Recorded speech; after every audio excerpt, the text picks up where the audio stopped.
Sheela's cookery ഹൗസിലേക്ക് എല്ലാവർക്കും സ്വാഗതം. ഞാനിവിടെ നിൽക്കുന്നത് ഒരു ഫാമിൻ്റെ ഫ്രണ്ടിലാണ്. ഈ ഫാമിൻ്റെ പ്രത്യേകത എന്താണെന്ന് വെച്ചാൽ ഈ ഫാം നടത്തുന്നത് ഒരു സാമൂഹിക സേവകനാണ്. നമുക്ക് എല്ലാവർക്കും, പ്രത്യേകിച്ചും മലയാളികൾക്ക് മാത്രമല്ല ഇന്ത്യൻ സമൂഹത്തിനും ഭാഷയുടെ അതിർവരമ്പുകളില്ലാത്ത എല്ലാവർക്കും അദ്ദേഹം സുപരിചിതനാണ്. നമുക്ക് എന്താവശ്യം വന്നാലും അദ്ദേഹം ഓടിയെത്തുകയും നമ്മളെ സഹായിക്കുകയും നമുക്ക് വേണ്ട എല്ലാ പിന്തുണയും അദ്ദേഹം നൽകുകയും ചെയ്യും. അപ്പോൾ ആ വ്യക്തിത്വത്തെ നമുക്ക് പരിചയപ്പെടാം. അതോടൊപ്പം തന്നെ അദ്ദേഹത്തിൻ്റെ ഫാമും. നമുക്ക് ഫാമിനകത്തേക്ക് പോകാം.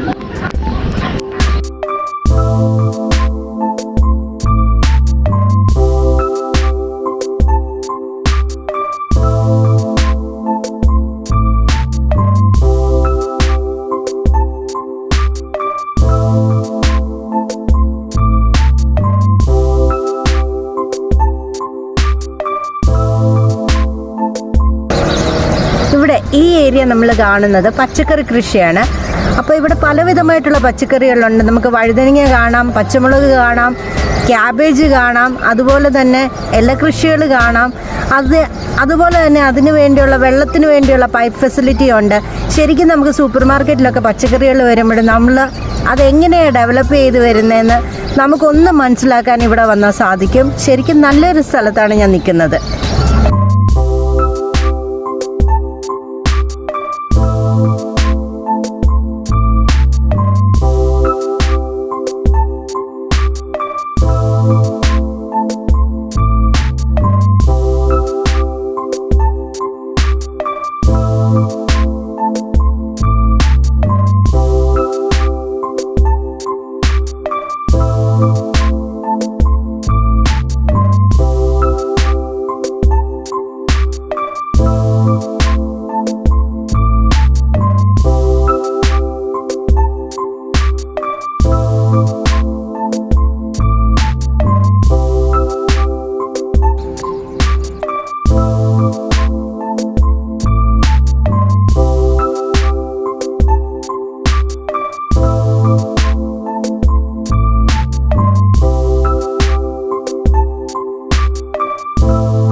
പച്ചക്കറിത്തോട്ടമൊക്കെ നമ്മൾ കണ്ടു. ഇനിയിപ്പോൾ നമ്മൾ വന്നിരിക്കുന്നത് ആടും കോഴിയൊക്കെ വളർത്തുന്ന സെക്ഷനിലേക്കാണ്. അപ്പോൾ അങ്ങോട്ട് പോയി നമുക്കൊന്ന് കാണാം.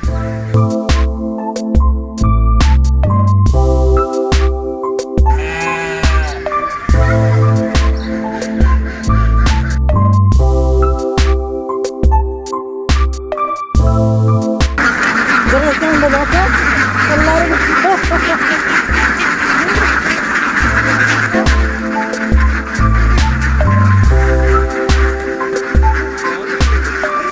നമ്മൾ ഈ കാണുന്നത് കുട്ടനാടൻ താറാവുകളാണ്. അതായത് കുട്ടനാട്ടിലൊക്കെ കാണുന്ന ചാര കളറിലുള്ള താറാവുകൾ. ഇതിൻ്റെ മുട്ട നമ്മൾ അട വെക്കാനാണ് ഉപയോഗിക്കുന്നത്.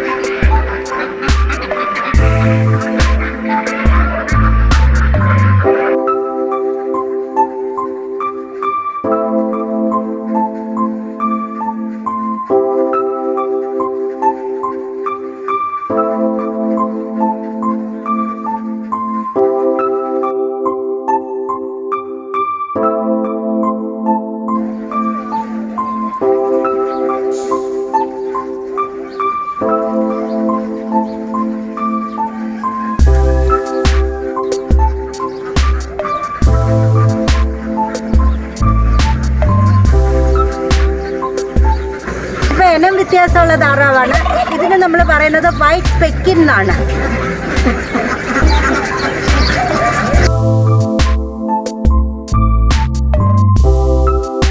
ഇത് മസ്കോവ ഇനത്തിലുള്ള താറാവുകളാണ്. ഇത് റഷ്യൻ ബ്രീഡാണ്.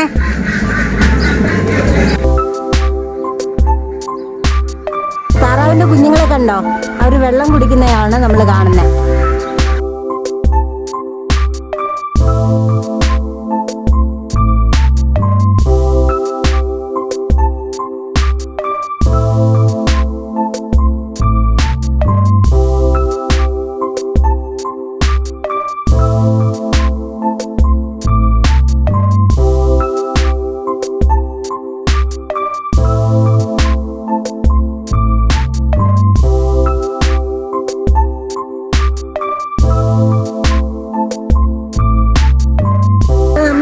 ടർക്കി കോഴികളെയാണ്.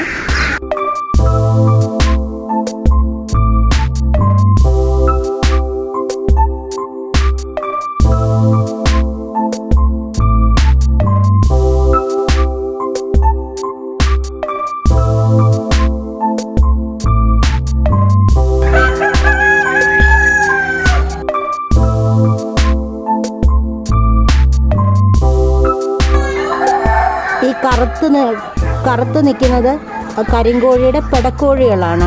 ഇതിൻ്റെ ഒരു പ്രത്യേകത എന്ന് പറയുന്നത് ഇതിൻ്റെ ബോഡിയിൽ മെലാനിൻ കണ്ടൻറ്റ് കൂടുതലാണ്. അതായത് വൈറ്റമിൻ ഡി കുറവുള്ളവരൊക്കെ കഴിക്കാൻ പറ്റിയ കോഴിയാണിത്.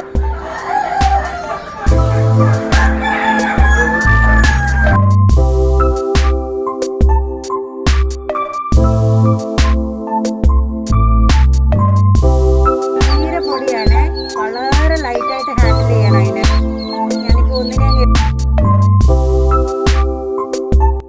ഇത് കോഴിക്കുഞ്ഞുങ്ങൾ.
ഇത് അക്കോമോഡേഷൻ്റെ സിസ്റ്റമാണ്.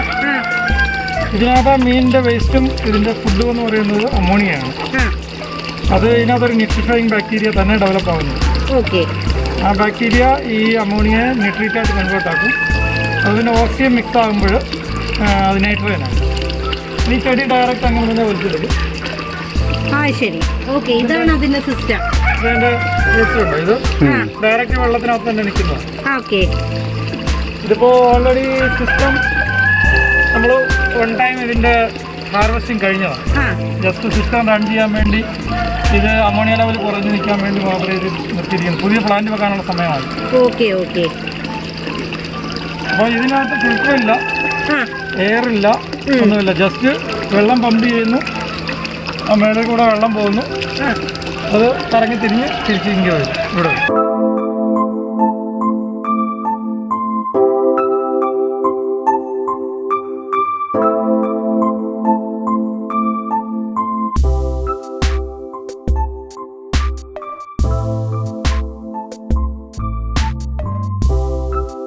പമ്പ് എക്സ്ട്രാ വരുന്ന വെള്ളം ബൈപ്പാസ് ചെയ്ത് ഇങ്ങനെ പമ്പ് ചെയ്ത് പോകും. അപ്പോൾ താഴെ മോട്ടറുണ്ട്. ഇത് മോട്ടർ വെച്ചേക്കും. നമ്മൾ ഫിഷുകൾക്ക് ലൈവ് ഫുഡ് കൊടുക്കാൻ വേണ്ടി മീനിൻ്റെ കുഞ്ഞുങ്ങൾക്ക് ഉള്ള ലൈവ് ഫുഡാണ്. ഗപ്പി അല്ലെങ്കിൽ ഫൈറ്റർ അതുപോലത്തെ മീനുകൾക്കും പിന്നെ ചെറിയ കുഞ്ഞുങ്ങൾക്കുമുള്ള ലൈവ് ഫുഡാണ്. ഇത് നമ്മൾ ഈസ്റ്റ് കലക്കിയാണ് ഇതിന് ഫീഡ് കൊടുക്കുന്നത്. അതങ്ങനെ ആ കൾച്ചർ നമ്മൾ മെയിൻറ്റെയിൻ ചെയ്ത് പോയി കഴിഞ്ഞാൽ നമുക്ക് ആ കൾച്ചറിനെ അങ്ങനെ തന്നെ നിലനിർത്താൻ സാധിക്കും. ഇത് പേര് മീൽ വേംസ് എന്നാണ്. ഇത് 60% 60% പ്രോട്ടീനാണ്. ഇത് നമ്മൾ മീനുകൾക്കും അതുപോലെ തന്നെ കോഴി കുഞ്ഞുങ്ങൾക്കും കൊടുക്കുന്നു. ലൈവ് വംശമാണ്. ഇത് ലാർവ, ഇത് പ്യൂപ്പ. ഇത് മീൽ വേംസിൻ്റെ ബീറ്റിലാണ്. ഇത് നമ്മൾ ബീറ്റലിനെ സെപ്പറേറ്റ് ഇതുപോലെ ഓട്സിനകത്ത് ഇട്ട് കൊടുക്കുമ്പോൾ ഇതിനകത്തൊരു 15 മുതൽ 20 ദിവസത്തിനകത്ത് ഇതിനകത്ത് മുട്ടയിടും. മുട്ടയിട്ട് കഴിഞ്ഞാൽ നമ്മളിത് കൾച്ചർ ചെയ്യാനാണെങ്കിൽ ഒരു 15 ഡേയ്സ് കൂടുമ്പം ഇതിൻ്റെ ബീറ്റലിനെ മാത്രം എടുത്ത് ഈ മീഡിയയിലേക്ക് മാറ്റിക്കൊണ്ടിരിക്കുമ്പോൾ ഇതിനകത്ത് ഓൾറെഡി മുട്ടയിട്ടിട്ടുണ്ടാവും. അത് ഓരോ പ്രാവശ്യം നമ്മൾ മാറ്റുന്നതനുസരിച്ച് നമുക്ക് പുതിയ വേംസിനെ കിട്ടിക്കൊണ്ടിരിക്കും.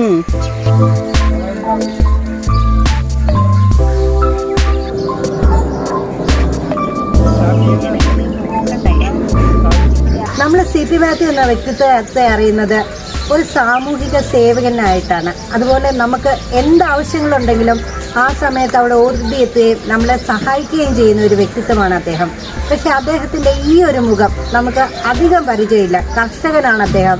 ഇതിൽ നിന്ന് ഇവിടെ ഈ ഫാം വന്ന് സന്ദർശിച്ചതിൽ നിന്ന് നമുക്ക് മനസ്സിലാക്കുന്നത് ഇദ്ദേഹം ഒരു നല്ല കർഷകനും കൂടിയാണെന്ന്. അപ്പോൾ എനിക്ക് CP ചായനോട് ചോദിക്കാനുള്ളത്, ഇങ്ങനൊരു ഇൻസ്പിറേഷൻ തോന്നാൻ കാരണം എന്താ? നമ്മൾ കൂടുതലും അധികവും രോഗികളെയും അതുപോലെ പിന്നെ മരണം അടയുന്നവരുടെയും അങ്ങനെയൊക്കെയുള്ള ഏരിയയിലാണ് വർക്ക് ചെയ്യുന്നത്. അതുകൊണ്ട് തന്നെ ഒരു ആഴ്ചയിൽ മിനിമം ഒരു 3 പേരെങ്കിലും ക്യാൻസർ ബാധിതരായിട്ടുള്ള മരണമടഞ്ഞോ അല്ലെങ്കിൽ ചികിത്സയോ ഒക്കെ ആയിട്ടൊക്കെ നമ്മളെ ബന്ധപ്പെടാറുണ്ട്. അപ്പം കാരണം ഞാനിങ്ങനെ പലപ്പോഴും ആലോചിച്ചു, നമ്മളിങ്ങനെ നമ്മുടെ ഭക്ഷണക്രമത്തിൽ ഉള്ള പ്രശ്നമാണല്ലോ, അതുകൊണ്ടാണല്ലോ നമ്മളിങ്ങനെ ജീവിതകാലം മുഴുവൻ ഗൾഫിലാണെങ്കിലും കഷ്ടപ്പെട്ട് അവസാനം ഈ രോഗങ്ങളല്ലാതെ വേറൊന്നുമില്ല. അപ്പോൾ ഞാൻ വിചാരിച്ചു എന്തെങ്കിലും ഒരു സമൂഹത്തിന് ഇപ്പം നമ്മൾ വിവിധ മേഖലകളിൽ നിൽക്കുന്നതായതുകൊണ്ട് എന്തെങ്കിലും ഒരു വ്യത്യസ്തമായിട്ട് ചെയ്ത് കാണിക്കണം, പറയുകയല്ലല്ലോ. അപ്പോൾ അതുകൊണ്ട് തന്നെയാണ്. പിന്നെ എന്താ പറയുക, ഒരുപാട് പേരോട് സംവേദിക്കാൻ അല്ലെങ്കിൽ കാണാൻ. ഇപ്പം ഞാനൊരിക്കലും റെജിയുടെ അടുത്ത് എന്തെങ്കിലും ആവശ്യമുണ്ടെങ്കിലോ വരുന്നത് അല്ലേ, നിങ്ങൾ എൻ്റെ അടുത്തും അങ്ങനെ എന്തെങ്കിലും അതുപോലുള്ളൊരു വിഷയം ഉണ്ടെങ്കിലേ വരാറുള്ളൂ. ഞാനിങ്ങനെ ഓടി നടക്കുന്ന സമയത്ത് ഇത് രണ്ടും ഒന്നും വലുതായിട്ട് നടക്കാറില്ല. അപ്പോൾ ഞാൻ 33 വർഷത്തിൽ ഏറെയായി ഇവിടെ. അപ്പോൾ ഞാൻ വിചാരിച്ചു എല്ലാവരെയും ഒന്ന് ഈ അവസാന റൗണ്ടിലൊന്ന് കാണണം. അതുകൊണ്ട് ഞാൻ വിചാരിച്ചു ഇപ്പം എന്നെ കാണാൻ എല്ലാവരും വരാറുണ്ട്. ഇവിടെ 24/7 മിക്കവാറും ഞാനിവിടെ തന്നെ ഉണ്ട്. അപ്പോൾ ആളുകൾ വരും, ഫാം കാണും, കുറേ സമയം ഇവിടെ ചിലവഴിച്ചിട്ട് പോകും. അവർക്കും ഒരു സന്തോഷം. അപ്പം തീർച്ചയായിട്ടും നമ്മൾക്ക് അർബുദത്തിനെതിരെ ശരിക്കും ഒരു റോളുണ്ട്. സ്വന്തമായിട്ട് ഭക്ഷണ പണ്ടത്തെ നമ്മുടെ 3 തലമുറയ്ക്ക് മുമ്പ് അല്ലെങ്കിൽ നമ്മുടെയൊക്കെ ചെറുപ്പകാലത്ത് നമ്മുടെയൊക്കെ വീടുകളിൽ ഉണ്ടായിരുന്ന പോലെയുള്ള മൃഗപരിപാലനം അതുപോലെ കൃഷി കാര്യങ്ങളൊക്കെ ചെയ്തു കഴിഞ്ഞാൽ തീർച്ചയായിട്ടും നമ്മൾ അതിനു വേണ്ടിയിട്ട് ജിമ്മിലോ അല്ലെങ്കിൽ ആരോഗ്യത്തിനായിട്ട് പ്രത്യേകിച്ച് എക്സസൈസോ ഒന്നും വേണ്ട. ഇത് തന്നെ രാവിലെ ഇവിടെ ഒരു 3 മണിക്കൂർ നന്നായിട്ടൊന്ന് ഓടുമ്പം തന്നെ നമുക്ക് നല്ലൊരു ഇതെല്ലാം ഫ്രീ ആയിട്ട് കിട്ടും. അതിലുപരി നല്ലൊരു അറ്റ്മോസ്ഫിയറാണ്, നല്ല എല്ലാവരുമായിട്ടും കാണാനും കേൾക്കാനും ഒക്കെ കിട്ടുന്നൊരു അനുഭവമാണ്. അപ്പോൾ തീർച്ചയായിട്ടും ഞാൻ പിന്നെ ഫുൾ ടൈം സോഷ്യൽ വർക്ക് ചെയ്യുന്ന ഒരു 5 വർഷമായിട്ടൊന്ന് മാറി നിൽക്കുന്നതാണ്. പക്ഷേ കുറച്ചുകൂടെ സജീവമായിട്ട് വരണം. അതിന് എന്തായാലും സാമ്പത്തികമായിട്ടും വേണമല്ലോ. അപ്പോൾ ജോലിയൊക്കെ പോയ സ്ഥിതിക്ക് തീർച്ചയായിട്ടും നിരാശപ്പെടാതെ അല്ലെങ്കിൽ മറ്റ് ഇതിലേക്കൊന്നും തേടാതെ ഞാൻ വളരെ സന്തോഷത്തോടു കൂടിയാണ് ഈ ഒരു മേഖലയിലേക്ക് ഫുൾ ടൈമായിട്ട് വന്നിരിക്കുന്നത്. ഇവിടെ തന്നെയാണ് ഞാൻ താമസിക്കുന്നത്. കുഴപ്പമില്ല, ഇങ്ങനെ പോകുന്നു. ആളുകളുടെയൊക്കെ ഒരു സഹായം കൊണ്ട് നന്നായി പോകുന്നു. ജീവിക്കാൻ ആഗ്രഹമുള്ള ഏത് മനുഷ്യനും CP മാത്യു എന്നുള്ള വ്യക്തിത്വം ഒരു ഇൻസ്പിറേഷനാണ്. അപ്പോൾ ജോലിയില്ലാത്തവർക്കും അതേപോലെ നിരാശപ്പെട്ടിരിക്കുന്നവർക്കും ഇത് നമുക്കൊരു മുതൽക്കൂട്ടാണ്. ഇങ്ങനെയും നമുക്ക് ചിന്തിക്കാം എന്നാണ് CP ചായൻ പറയുന്നത്. ഫാമിൻ്റെ കാഴ്ചകളൊക്കെ നമ്മൾ കണ്ടു കഴിഞ്ഞു. വളരെ രസകരമായിരുന്നു, അതേപോലെ തന്നെ വളരെ വിജ്ഞാനപ്രദവുമായിരുന്നു. ശരിക്കും നമുക്ക് നല്ലൊരു ഇൻസ്പിറേഷനാണ് ഇവിടം. പ്രത്യേകിച്ചും നമുക്ക് ഇങ്ങനെ എന്തെങ്കിലും ചെയ്യണം എന്നാഗ്രഹിക്കുന്നവർക്ക് നമുക്ക് ഇത് കണ്ടു തന്നെ നമുക്ക് പഠിക്കണം. അപ്പോൾ എൻ്റെ വീഡിയോ ആദ്യമായിട്ട് കാണുന്നവരാണെങ്കിൽ സബ്സ്ക്രൈബ് ചെയ്യാൻ മറക്കരുത്. അതേപോലെ തന്നെ ലൈക്ക് ചെയ്യുകയും കമൻറ്റ് ചെയ്യുകയും ഷെയർ ചെയ്യുകയും വേണം. വീണ്ടും നല്ലൊരു വീഡിയോ ആയിട്ട് നമുക്ക് കാണാം. ബൈ.